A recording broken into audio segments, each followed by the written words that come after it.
Spring roll 2 ধরনের পনির ভরাই দিয়ে। স্বাগতম। আজ আমরা দুটি ভরাই তৈরি করব। প্রথমটি ঝাল এবং দ্বিতীয়টি চেডার পনির ও সবজি দিয়ে। এখানে আমার কাছে 400 গ্রামের ফেটা পনির আছে। আমি মাত্র এর 1/4 অর্থাৎ 100 গ্রাম নিয়েছি। বিস্তারিত উপকরণ ভিডিওর শেষে লেখা আছে। এই রেসিপিতে আমি মেরায়ের ক্রিম পনির ব্যবহার করেছি এবং মেরায়ের ফেটা পনিরও ব্যবহার করেছি। আমি মোজারেলা, ধনেপাতা, শুকনো পুদিনা, মিমিহি রেড চিলি ফ্লেক্স যুক্ত করেছি।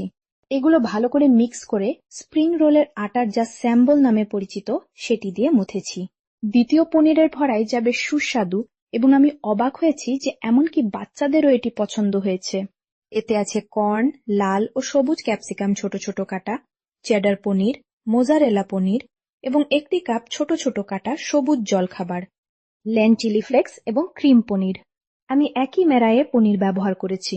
ল্যাপার পদ্ধতি যেমনটা দেখাচ্ছি, তবে বাইরের কিনারা ভালোভাবে বন্ধ করতে হবে এবং আমি যে মিশ্রণটি রেসিপিতে উল্লেখ করেছি সেটি ব্যবহার করে সিল করতে হবে। অবশ্যই এখানে রেসিপিটি খুব সংক্ষিপ্তভাবে দেয়া হচ্ছে। যারা বিস্তারিত ও ধীরে ধীরে রেসিপি দেখতে চান তারা ইউটিউব চ্যানেলে দেখতে পারেন। এটাই সব। আমরা মোড়ক থেকে মুক্তি পাই এবং মিশ্রণের সাথে প্রান্তগুলি সিল করব। আটা ভালো, আমরা এটি ভাজবো এবং পরিবেশন করব। আর সুস্বাদু খাবার